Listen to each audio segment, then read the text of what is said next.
Welcome to BlackUSA.News Morning Show. I'm your host, William Honolulu Jr.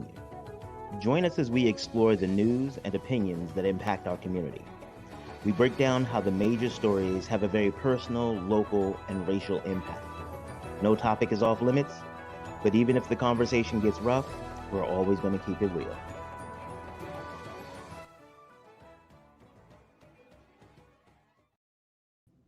Greetings and salutations, all of my people out there in internet land. I am William Honolulu Jr., and I have the privilege of serving as the host of the BlackUSA.News Morning Show. Flickering in and out here with the light because I got a powerful guest who's on with me today, and she's bringing the light to the whole situation. And like my look at this, my entire system cannot handle how much power she's bringing to the table today. It's going to be ridiculous. Oh, because what you all don't know, okay. Already had an interview with her, and we had some fun on her show. But I'm going too far into my excitement right now. I apologize. You know what was gonna happen. Stop playing. All right, so as always, big shout out to the super producer, Crazy Horse Morgan, who keeps us organized and focused. And man, what this dude got planned for us coming up for Black History Month and Women's History Month, my God, my God, my God, it is going to be amazing. I am so. I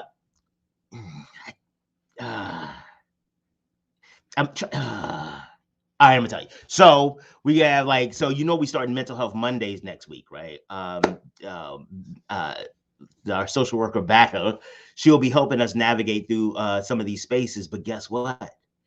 We're also going to have her set off certain weeks in Black History Month. So guess what? We're gonna start that Monday, Valentine's Day, February 14th off, talking about mental and emotional health when looking for love. Because sometimes a lot of us, we just out here looking for love. What is that song? I'm looking for love in all the wrong places. That's like, it's a country song, but that sounds a little bit urban, urbaner, urbaner to me than country. But anyway, separate issue. But that's just an example. I'm gonna tell you a little bit about stuff that we got going on. But yeah, that's just an example of how we're going to deal with some issues in the Black community in the context of Black History Month. But we always start at a place where making sure our minds are right. Because trying to get somebody else to love you when you don't love yourself, we've talked about that before. It's no bueno. I mean, granted, yesterday we had Dr. Caston on and he was all fluent in Spanish, but like I said to y'all yesterday, my Spanish is limited, so no bueno. Okay. All right, so let's say blah blah blah. Oh, one of the things we always got to do is make sure we thank the people who pay us. So we want to say a big shout out, and I think I've told you all this before. Head over to STEM City. We are partnered with STEM City, and we are one of the first Black organizations, Black news organizations, to be streaming in the metaverse. Like you all know, BlackUSA.News has a lot of 7 days a week worth of content and some amazing guests. This morning, Donnie was on with Paris Brown for the Baltimore Times, just really talking about what it's like to be with one of the oldest organizations around, and really talking about the impact that it has on Black life in Baltimore and how Black media tells Black stories differently than other types of media. And it makes sense. How could somebody else tell my story better than I could? There's certain nuances and things like that that they may miss. And that's one of the, again, I'm going to just keep, I feel like I'm bypassing my entire introductory thing to tell y'all about how great Averri is, but it's okay. It's okay. We're going to get to her in a second. It's going to be amazing. I'm excited right here. So yeah, yesterday talked to Dr. Caston and really talked to anchor in on how reentry is in practical terms for people who are leaving places of incarceration and coming back to the community. One of the other pieces that we also focused on was the ability for the community college system to really support people who are leaving places of incarceration. He gave several stories about some of the gentlemen he studied or worked with during his dissertation. How, one of them was just going to get his GED and another one was getting a certificate. And because of some of the additional supports that their community colleges had, they were able to engage education in a way they had not before. For a lot of times, people don't realize that K through 12 education is traumatic for a lot of us. It is an oft times place where we just keep getting told that we are not enough. There's something wrong with us. Why don't you know this? Didn't somebody teach you this before? Blah blah blah blah blah. And we end up in a situation where we don't feel good about the experience. So that was awesome, and we got to share that with the metaverse on BlackUSA.News on STEM City USA. Let's see, edible arrangements, y'all know. You know what I'm gonna do? I'm gonna go ahead and get an icon on here of what that whole pineapple covered white chocolate thing looks like. So again, I can make sure you all know, because if you all ever want to celebrate with William, you should probably bring the pineapple covered in the white chocolate. That is amazing. So big shout out to Edible Arrangements in Govins and in Randallstown, and their site in Pittsburgh. Every day I get an opportunity to tell you all how great Murphy, Falcone, and Murphy is. They are phenomenal when it comes to advocating for the Black community on a policy level. They are amazing lobbyists, and they can navigate the courtroom like nobody else. I was joking yesterday and probably gonna get in trouble about that one, but I'm gonna do it every day because it's my show. I'm gonna do what I want. But Judge Murphy was literally out making life better for Black people when I was born. And so, that tells you the level of commitment and the time in, and it is amazing. So if you all need help in litigation, civil law, or you're looking to make some kind of moves in the policy or politics area, make sure you all holler at Murphy, Falcone, and Murphy. Oh, I told y'all yesterday how good the salmon is at Darker Than Blue. So I need you all to go ahead and get your life and head on down there. It's 413 North Charles Street in Baltimore, Maryland. Amazing, beautiful Baltimore. And this, ladies and gentlemen, is an example of Black excellence. They started Darker Than Blue a while ago. They put a white linen tablecloth restaurant on Greenmount Avenue. They believed and knew that our community deserved something of that caliber. We deserve to experience luxury in our neighborhood. Unfortunately, between some politics and some liquor licenses and stuff like that, that location was not able to survive. But Black excellence, baby. Look at this. They got knocked down. What did they do? They dust the shoulders off, like Jay-Z said, and came back into the game. So big ups to Darker Than Blue Grill. Whoa, whoop, whoa. It's like the buttons are moving too fast. The warrior lawyer, J. Wendell Gordon. Like, this is a dude, if you find yourself on the wrong side of the criminal justice system, make sure you hit J. Wendell Gordon up. He is the warrior lawyer. He is out there in the community and in these streets, changing life for people. It is ridiculous what some of the brothers and sisters have to go through when it's time, when it's time to come into court for some criminal charges. A lot of times it's just kind of trumped up and everything else. So we're grateful to have people like J. Wendell Gordon, the warrior lawyer, in these streets for the people. Let's see. What else we got? Oh, another one. Shout out to Black Speakers Network.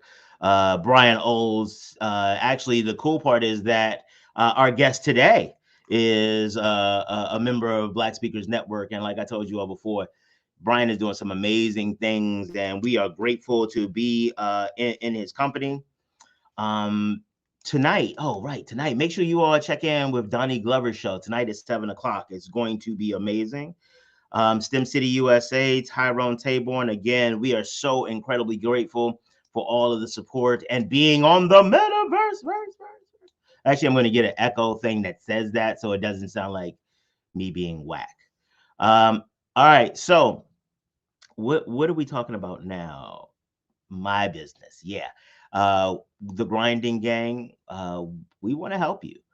We have free membership is free. We have access to resources. You can get the things you need to be successful. And I prefer that you take the free membership and learn some things so that when it's time to spend money, you can spend money wisely. You don't need to spend some money getting people to teach you some introductory stuff that I'm giving you for free. Come on, use your pennies wisely. Don't get caught up. And now there's the part I've been waiting for. I mean, I apologize for rushing through the rest of it, but I've been waiting for this part, an opportunity to introduce you all to a very fast friend. Like I said, we had an opportunity to have a conversation before, and it was amazing. Averri is a serial entrepreneur. Like I'm talking about from like advocacy to swimsuits, like making sure that you get your look good and you feel good. She is a proud graduate of Clark Atlanta University. Big shout out to HBCUs. With a background in political science. We may talk about that later because I too share the love of the politics of science or the science of politics. She has been a staunch and incredible advocate for women's journeys in this entrepreneurship space. Making sure that she doesn't just talk about what it was like for her, but she really reaches in to get her clients to understand how they can reach their full potential and remove challenges, even if those challenges are them. So welcome, Averri. Hey, I am here. So good to see you again. good to see you too. How's it going? It is going well, and I need to take you everywhere to do my introduction because you make me really good. I only talk about the dope stuff I know, and that's not even all the stuff I got off Google. That was like, you know what? I'm not even gonna write the rest of this down. Like, it's gonna take me too long, and we only got an hour-long show. So, like, but that's one of the things that happens when there are people who are actively engaged in the work. And not only actively engaged, you think you thought I wouldn't recognize it, but I have noticed looking across all of your platforms that you focus very heavily on a very specific type of brand. Like you're the way you look at the camera all the time the same way. And it's like there's a range of things, but I realize it's like, oh, you are brand managing all the time. So first, you know what? I forget that they don't know you. They weren't there the last time. Okay, got it. So Averri, would you like to introduce yourself to the audience? Sure, why not? Thank you so much for having me on this space. And so it's just been just a interesting evolution of how I got to where I am today. But it started in 2010.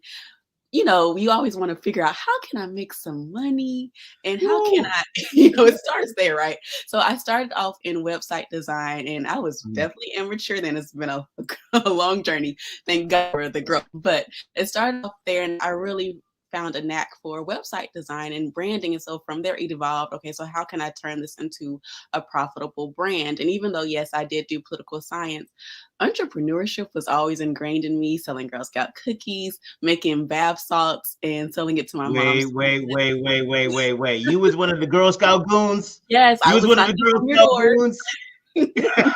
Yes, in 2000, I sold 2,000 boxes, the highest level. So yes, that was Woo! me. Oh, so you was doing this. You've been in the game for a second, I've huh? been You've been in doing this. you're not new to this. You true to this. Okay, go ahead. Go ahead. I apologize. I was like, Yeah. okay, Girl Scout goon. Things make so much more sense now. Go ahead. Tell them what's going Yes. So from there, of course, there have been many mistakes along the way. And so as I improved my own brand, I was always able to connect others with resources and wanted to make sure that on. as I'm coming up, others are coming up with me. So that's the long story short. I know we'll get into other things, but yeah, that's just a little about me. Okay, all right. So your mogul see, that's the one of the great parts, and I love this is why I love my show, because like we get to talk about all of the parts. Because I'm sitting here like, oh, do we talk about your writings first? No. Well, do we talk about your coaching? Well, no. Do we talk about your show? Well, no. You know what? Roulette. You know what? I guest choice, ladies' choice. You talk about the part of you because we're going to get to all of it. Don't get it twisted. We only got an hour, but we're going to make this work. So tell us about the part of you that you really want to make sure that people know. Like if they don't listen to any part else about you before they leave here tonight, you want to know them to know this. Yes. Okay, that's a great question. So the number one thing I would say is that I thought I was a failure. And I'll have to give, of course, some Mm, background behind that.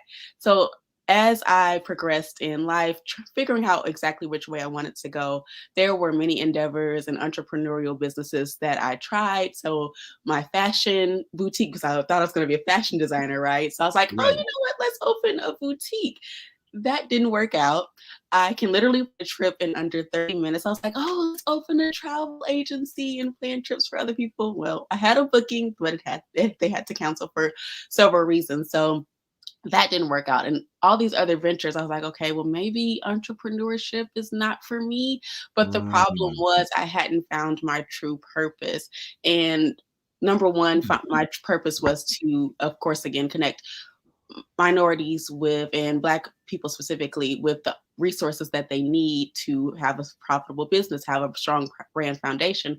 But from that, I found out later that, okay, I'm attracting 90% of women entrepreneurs. And even though I still work with men entrepreneurs, but women were coming to me needing to know, okay, how do I make this marketing strategy work? How do I get more visibility and work with national partnerships? So once I really just looked at what I had been doing my whole life in some sort of way, I right. realized, oh, this is what I'm supposed to do. And even though there might be times where I'm not motivated, I don't want to do anything, I always come back to it because it's really my true purpose. So I want those who are listening, if you feel like you're failing, it might just be because you haven't found your specific niche and where you're supposed to be, but it will come. You just have to be patient and experiment. Don't be afraid to take risks.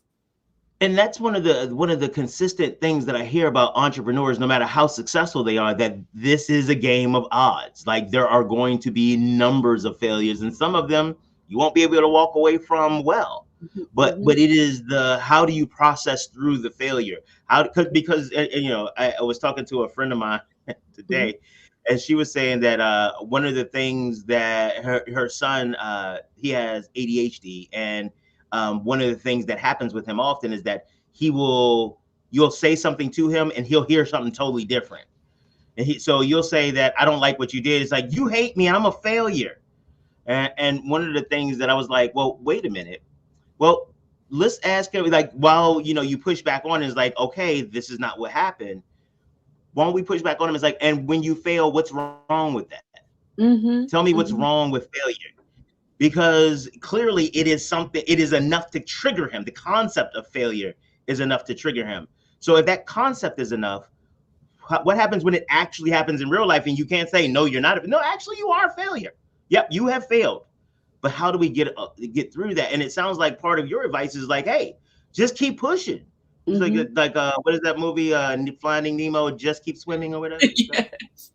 Yes, because usually when you have failed, you just take those lessons and you turn them into something greater. You learn what not to do, you know, how not to Mm, stumble, how to navigate around that path. And even going into a different transition, when people say that they don't like their job, that's something also that you can take. Okay, you now know what not to do when applying it to your right. business, or you know, okay, this is something that I should probably focus on improving and just taking those lessons and applying Mhm. it to make sure that you're having great business strategy and even life lessons as well. It's not just about business all the time, it's a holistic Right. approach. And so as you are working with your clients, everything that you're saying makes sense. Mhm. But what happens when you stop making sense? Where when the fear starts kicking in, how do you help your clients navigate through that? Because I mean, fear of failure is I don't know about a lot of y'all. So now that I'm almost 50, so statute of limitations is up.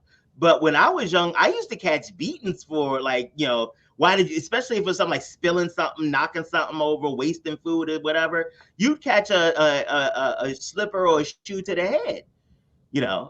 Mhm. It just was so conditioning to like mistakes. And also when you don't have a lot of resources for many of our families, we don't have a lot of extra. It's like, oh, let me just go and see if I like this, and if I don't, I mean, I remember I had to play a whole season of baseball because we had already bought the cleats.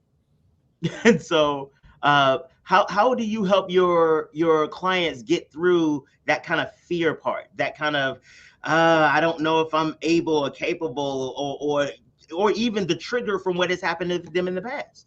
And that's a very good question, because no matter what level of entrepreneurship or career or professional achievement you make, we all experience this. And it's so funny, as children, we're so fearless and we're like, okay, yes, I can conquer the world. But along the way, we're taught, okay, maybe I should not talk so much. Maybe I should bring it back. Maybe I should not brag about my gifts. And so one of the things that I work with my clients on is sharing my own story. I believe in sharing your stories and being transparent, because we often tend to glamorize entrepreneurship and business experience. So I share my own personal journey of how at the age of 26, I was diagnosed with autoimmune disease. And I thought that made me like unworthy of success. I was fearful of what people would think, because sometimes I was in so much pain walking, and not, I hate to use the quote old people because they're seasoned, but the perception of how. Oh no, we old. Don't do that. Don't be that. I earned this, okay? All these grades right, these is mine.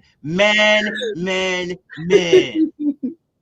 But that's the negative perception of it. And so I didn't want the stigma of that, of like, oh, she can't do certain things, she's disabled.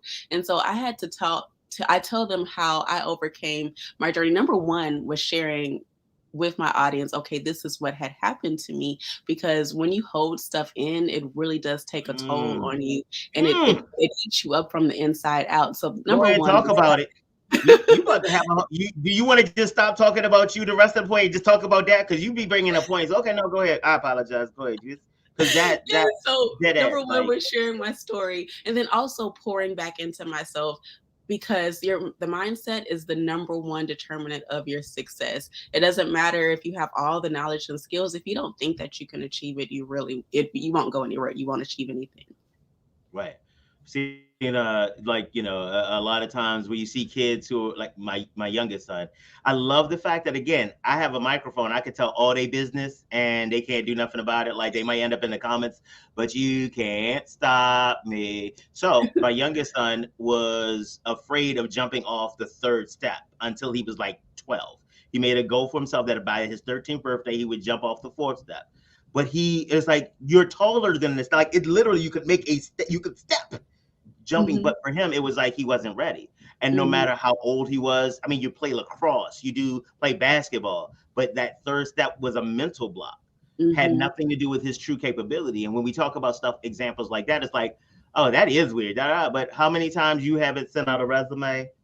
How many times you haven't made that text message like, hey, boo? How many times have you done those same things when, like, all of the facts to the contrary?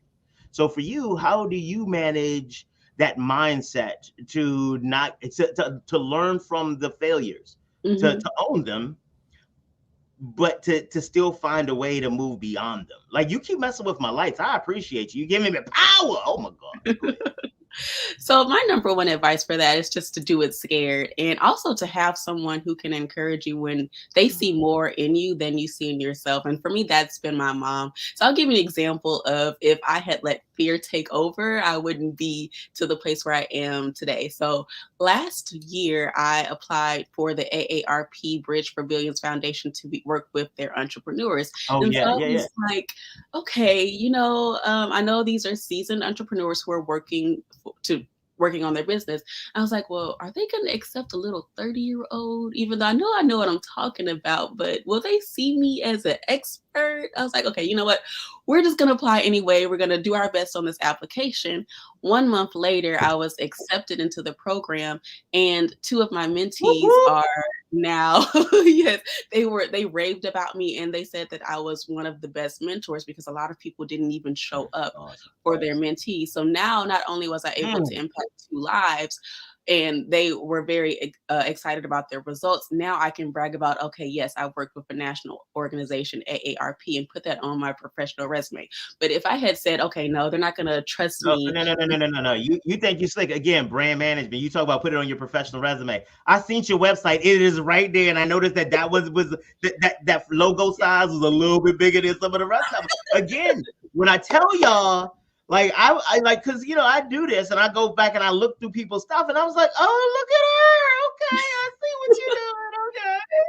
Okay. Yes, I'm quick to change those logos. I'm like, oh, we're done with this partnership. Let me put that on the website now. but it really is kind of going through it seems to me at least like this is just part of your character. This kind of, I'm going to take whatever challenge I get and I'm just going to push. Like, not necessarily that it's, I have found who I'm magically supposed to be. Like, you've decided that this is my passion. This is where I'm going to invest my time, and I'm going to do it in a way that supports the people of my tribe. Is that Yes, a I completely agree with that. And even like people are so scared to nominate themselves for things. I have tag teams sometimes with my mom, and I'm just getting nominated. I'm like, who nominated me this time? But in the beginning, I said, Mom, would you nominate me for this award? Didn't know if I would get it or not, but it worked, and I now can put that on my resume. So again, you just never know who needs to hear your story. You have more value and power than you think. So just putting yourself out there, showing up is really 90%. wait, let's do this. What happened? Because I know for some of my friends and also for me, it's like it sounds real motivational and stuff, but you don't really know me.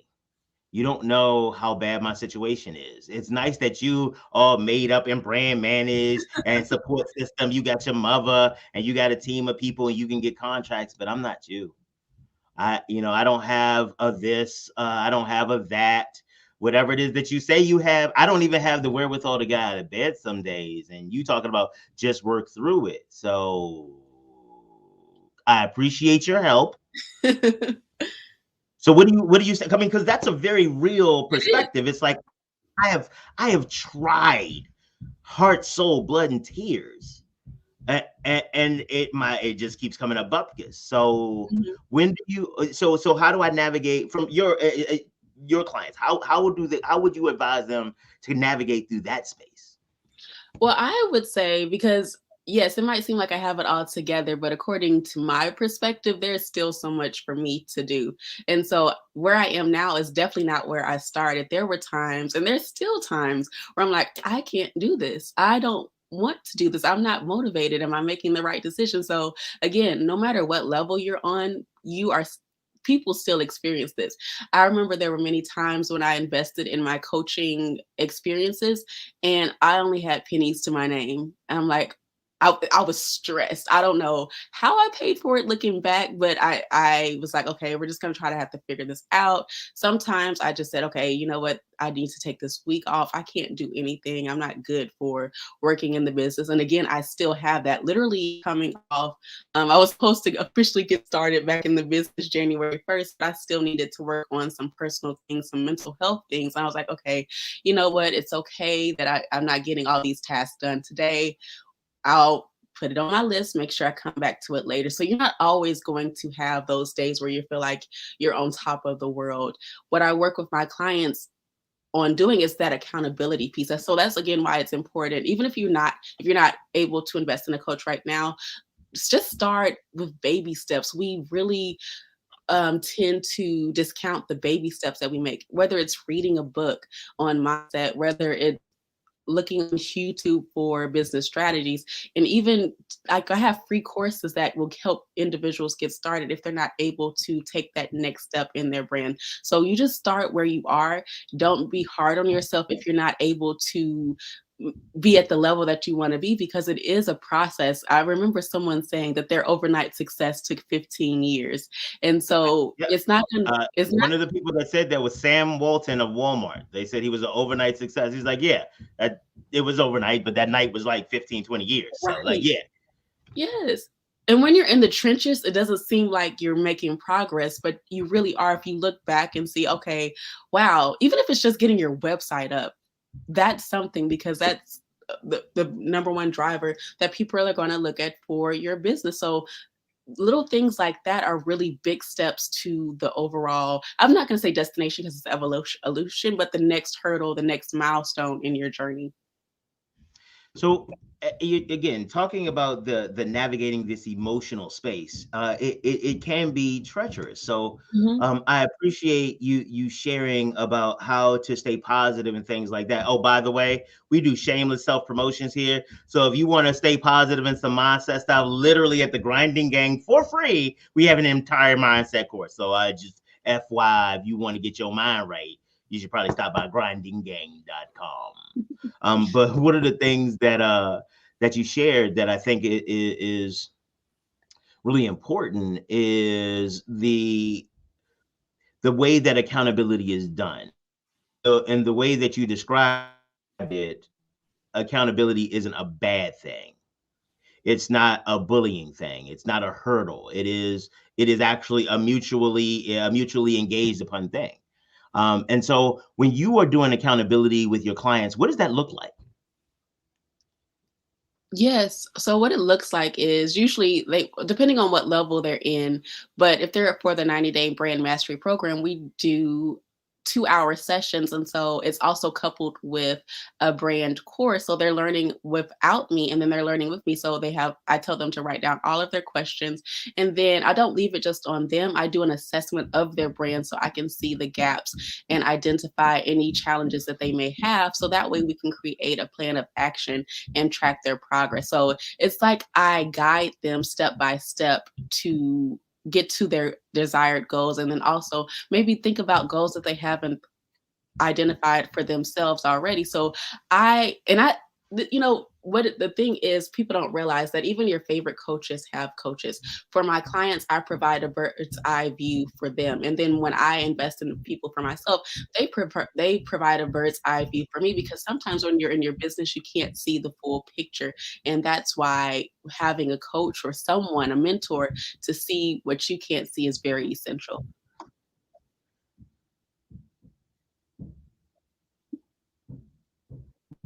Hello? Oh, I'm okay. here. Uh-oh. I guess we lost him.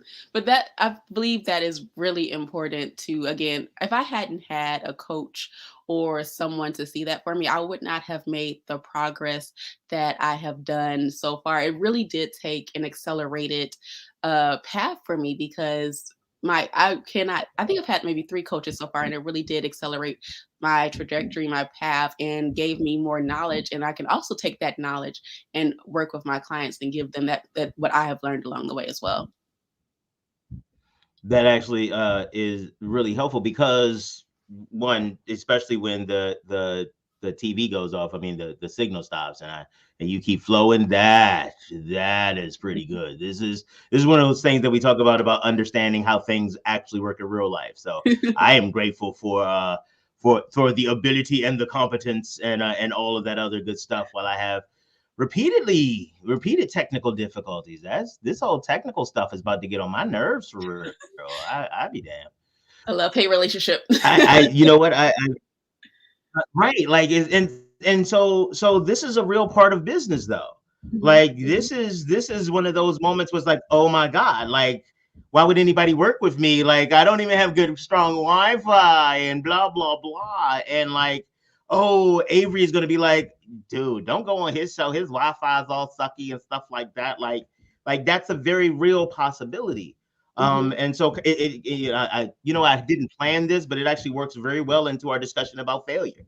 Like, mhm. how do because in my head, the story in my head, we had a wonderful interview. There were no technological problems. I had high definition shit going on, but the reality wasn't. So how do you help your clients actually deal with when real life like this happens? Yes, and things like this can happen all the time, even with the best laid plans, being prepared.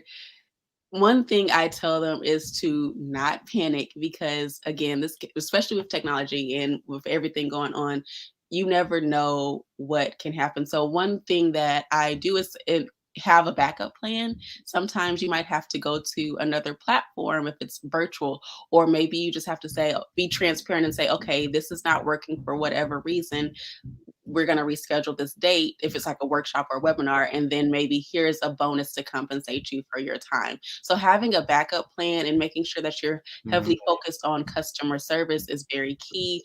If you have business systems in place and automation, which is one of my go-to topics, that will help you navigate around a lot of the challenges. But again, when there are things that are out of your control, just make sure that you are communicating with your audience and just don't take it to heart. These things happen. It doesn't mean that you are the worst business person in the world. It just means that this just happened to happen on this particular day. And think about it. Instagram goes out every few months. Do you think they're losing people? No, people keep coming back to them.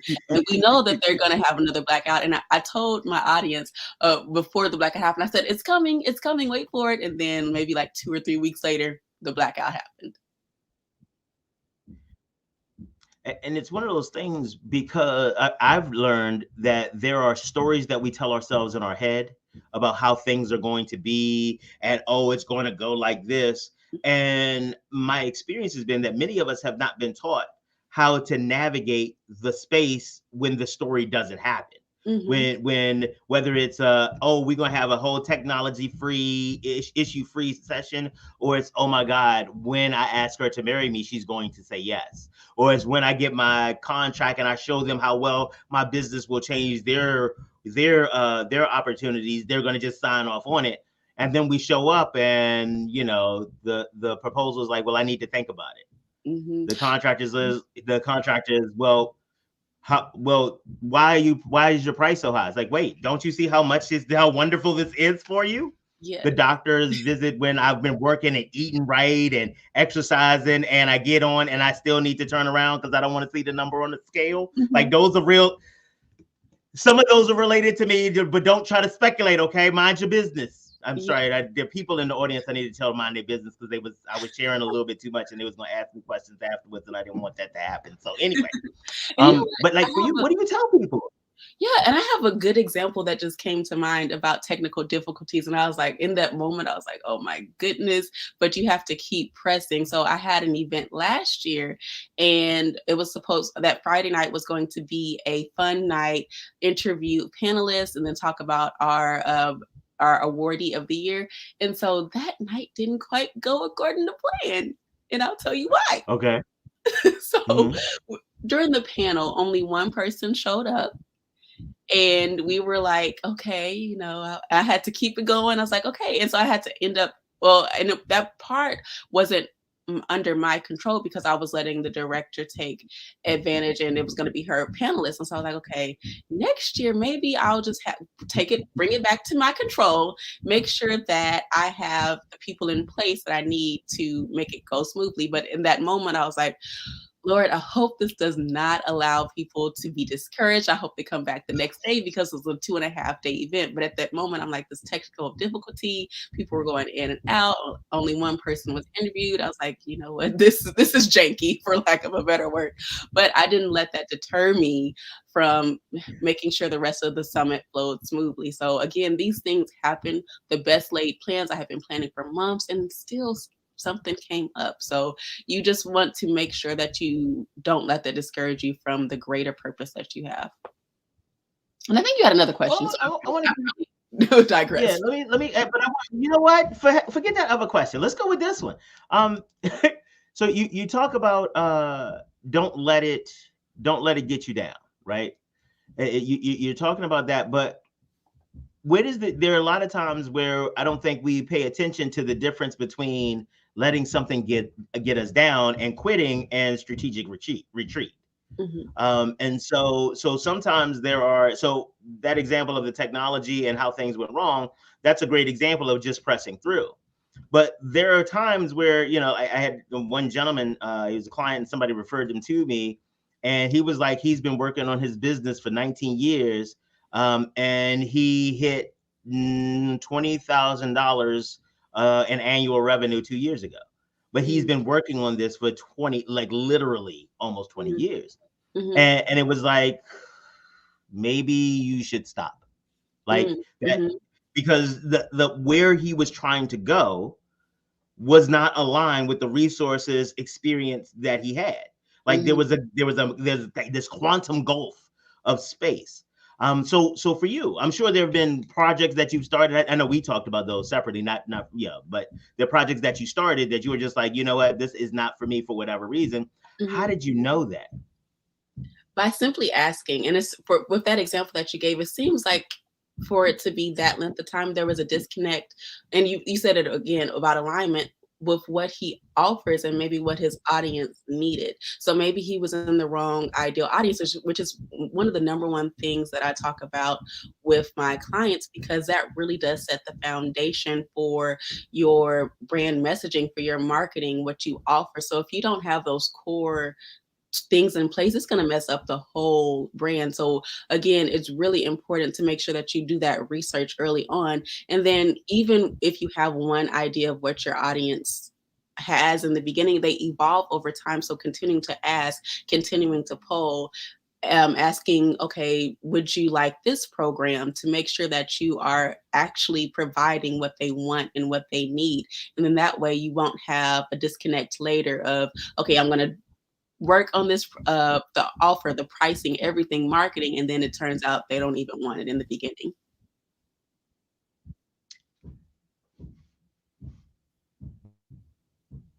So, are we having a technical difficulty? Can you hear? Okay, there we go. I'm so through with all of the internet today. All of the internet.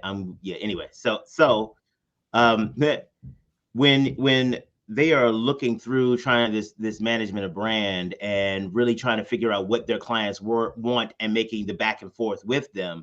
Lisa Riley said that it's important that you manage your brand.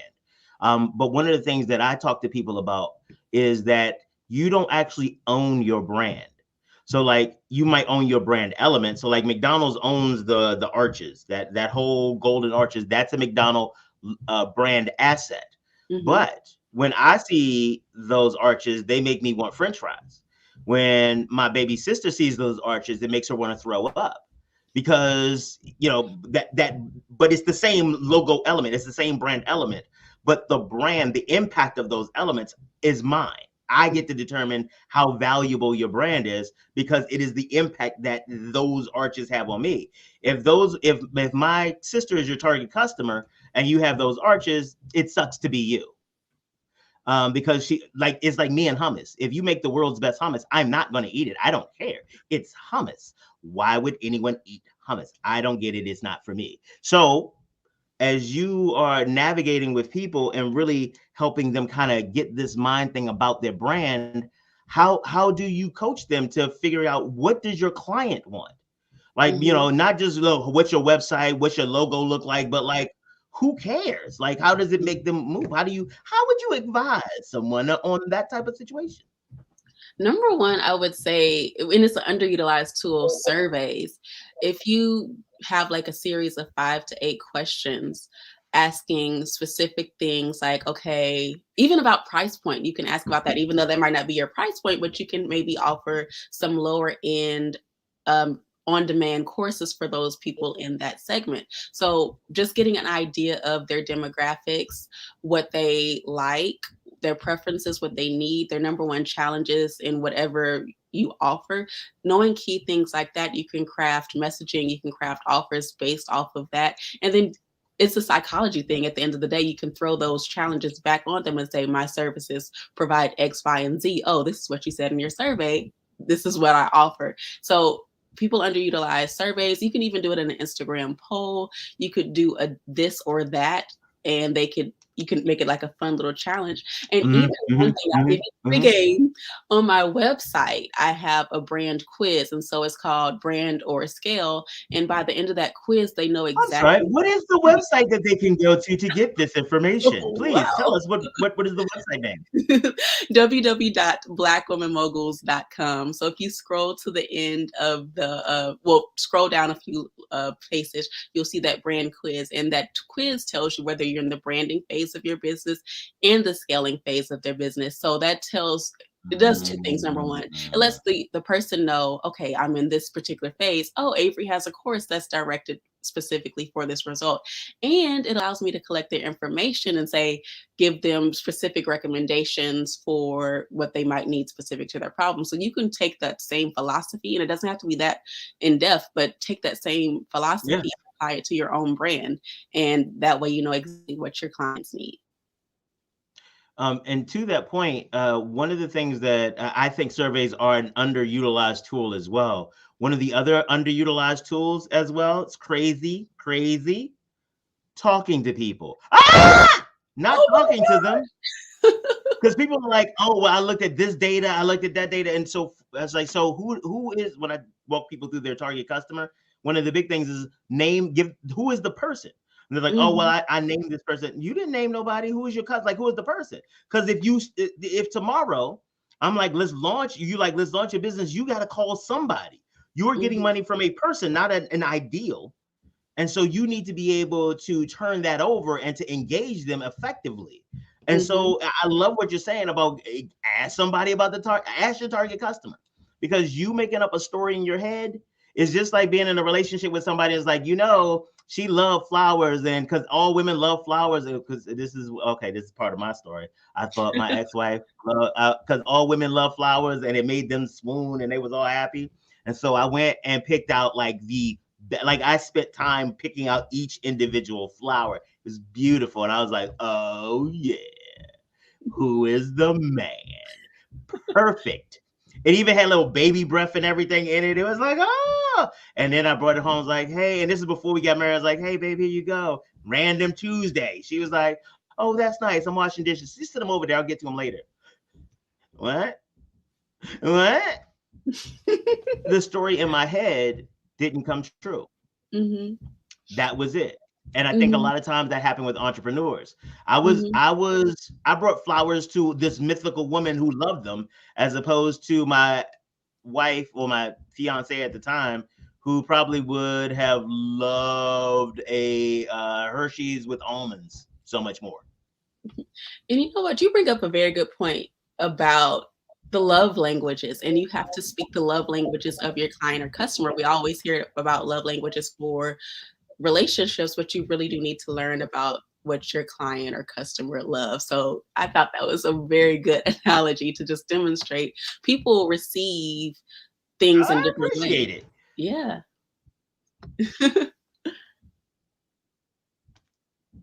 So no, I was saying I appreciate it. You said you like what I did. I take praise very seriously because it makes me feel good about myself. It helps offset, real talk, helps offset some of that negative stuff that happens in the back of your mind on your own. It's like, oh man, I suck. It's like, oh, but Avery said I was cool. She liked my example, so that'll at least get me to 2:00. I know that feeling well. I am so hard on myself. I'm working on that. But honestly, and I know part of your coaching process involves how do you deal with that? How do you get accountability on the one side without doing it in that kind of traditional abusive way? What's wrong with you? How come you can't do better? Comparing yourself to, because as I have evolved and learned, I realized that those are some of the hallmarks unintentionally of abuse. It is when you create a situation where people can't develop appropriate attachments, or they don't feel comfortable just being them. It creates a totally different, basically like psychic kind of jail for them. Like there's this new boundary that has nothing to do with real life, but to your point, they're not going to try because they know that they're this limited. So how do you work somebody through with coaching and connectivity, but at the same time, and that level of accountability, but at the same time, ensuring that it doesn't become this other problem where it's like, I am so stupid. I can't believe I screwed that up. Oh my God, I shouldn't even be in business. Look at them. They don't even have half of what I got. And okay, maybe I should just go ahead and sign up for my appointment with you, because apparently I got a lot of stuff I'm still working through. Go ahead. No, but you bring up a very good point. And I have a great example of this that happened not too long ago. There was a client who signed up for one particular service, and it was more so for done for you services, not where I'm holding your hand, walking you step by step. But it had been a year. I'd asked for certain things so I could complete the project. I was like, okay, well, it's obviously still isn't registering. So it's important to have a coach, again, that person who can provide that bird's eye level and say, okay, she doesn't have these elements in place, so she's not able to get the things that I need. So I was like, let me bring it back a little bit and let's sit down, start from the absolute beginning, step one, letter A, so we can work through some of these challenges that you're experiencing. And this was just me doing it out the kindness of my heart, because it's not going to help me if I can't help her get to the place where she needs to be. So I said, let's sit down and do a VIP day. I'm going to give you that extra assistance that you need. And so from that, she was able to take that knowledge and say, okay, I can apply this to future projects. And that way she has everything she needs in place. There might still be, Mhm. of course, things that she needs to work on, but at least she has a better foundation than when she started. And had I not had the foresight to recognize she signed up maybe for the wrong thing, she might have needed extra help, she would still be stuck where she is. So it's really important to have someone who, that's why you need to do your research on your people too, to have that level of trust in someone, and also be open to constructive criticism. No matter who I go to, I'm like, okay, Lord, let me be open to what they have to say. I don't know every single thing there is about business, so let me receive what they have to say about my business and make sure that I apply, maybe not every single thing, but adapt what will work best for my brand. So actually, that brings us to a really good point. So when people are looking to, because I want you to do your full on commercial near the end of this. So I want you to get prepared. I know you always prepare because again, you probably got it. Just if you want the actual commercial, I just hit the button. But I know you. You ain't slick. You ain't slick. You ain't said nothing slick to a can of oil, baby. Um, but part of being an entrepreneur, and honestly part of success in what I've seen, is ignorance. It Mhm. is like it is the ability to be ignorant to how this should not be able to work. Like when I'm opening up a retail store, I need to be ignorant to the actual statistics about my retail store trying to fight against Walmart. I need to be, yeah, because for at least for me, that's going to be intimidating. So they do 90 terabytes. No, yeah, they do like I think they said 90 terabytes of data an hour. Like that's how much data they just process. So it's like, yeah, and in my spreadsheet on Google, my sweatshirts are going to be amazing. So, but there is also, to your point, there is this need to calibrate to the actual part of life. Mhm. And sometimes when you start looking at the facts are like, oh, this shouldn't work. Like people who buy lottery tickets, like I call it the lottery tax on people who don't do math well. Like it's like statistically, you should never win, but you still apply. So how do you advise entrepreneurs to try to still be aggressive and take those risks, but also how do you know when the risk may be a little bit too much? Right. And it does depend on someone's level of, I'm not going to say comfort because you do need to stretch outside your comfort zone, but I'll say Mhm. maybe going towards your framework to have that strategic plan of action in place. And then maybe for those riskier ideas, maybe you do need to just wait until you have that strong brand foundation and certain elements in place. But it really just starts with your framework and your strategic plan of action. So one thing that I teach is my 5-step mogul strategy. Number one, it starts with, well, really, number one starts with your mindset, but my official first step is talking about your target audience, then creating a clear Mhm. offer. So it's strategic steps that will help you track and measure your progress along the way to prepare you for maybe some of those riskier steps. So once you finish those 5 steps, then you're able to go to that next level and enhance it. So again, it starts with a framework. Man, listen, I don't know about the rest of y'all out here, but I'm trying to figure out how we could collab and make people's lives better. Because honestly, the other part. So, okay, so I'm gonna be honest about my show a little bit, because sometimes my show is just about me getting the consultant I need and helping y'all at the same time. It's like I want to know what the hell I should do when I don't feel like I could do it, and she's like, "Yeah, do this." I'm like, thank you for my audience. My audience appreciates greatly the wisdom that you have shared. Not that I have a whole bunch of notes on how I should change my life. So, pretty soon I'm gonna have to just start paying people to come. Like it's like about hour on the couch just to make sure that it makes sense. It's funny, but my show is the same way because I learned so much, especially like the things that I lack knowledge in, especially the financial part of it. I'm like, oh, that's okay. Let's write that Yeah. down. Hey, if I got the question, I'm sure somebody else got the question. So let me get somebody to answer, baby. Exactly. So I'm the same way. Yeah, okay. All right, cool. Because I was feeling a little bad. I'm like, oh, I got a lot of value out of this personally. I feel like Like, I don't even know. Like, if nobody else was listening, I'd still be good with this. Like, no, it's a really successful interview. It's like, I have notes and I'm going to make changes in my life and I'm just going to work through some stuff. And I'm going to be like, hey, wait, that's not true. Okay. I'm not an imposter. Oh my God, it's going to be a revolutionary. It's going to be some stuff. It's going to be some stuff. I'm excited. So how can people get you to help them? What, like, if I wanted to be like, I mean, I'm an Averri fan, so I already done my pre-work, but I'm saying if they new to the game, this is the first time they've seen you, how can they follow you, be fans, and get in touch with you and all that other great stuff? Yes, I'm excited. I would love to connect with everyone. I've made it very simple. It's Black Women Moguls on Facebook and Instagram. And the website, again, is www.blackwomenmoguls.com. And even if you are a gentleman, there are resources because, of course, business has no gender. Strategies work for everyone. So again, you can start with the brand quiz to determine if you're in the branding phase of your business. So that means you might lack some of the key elements, such as we've mentioned it before, your target audience. And it's not the visuals, it's not the logos, it's like messaging, marketing, different things such as that.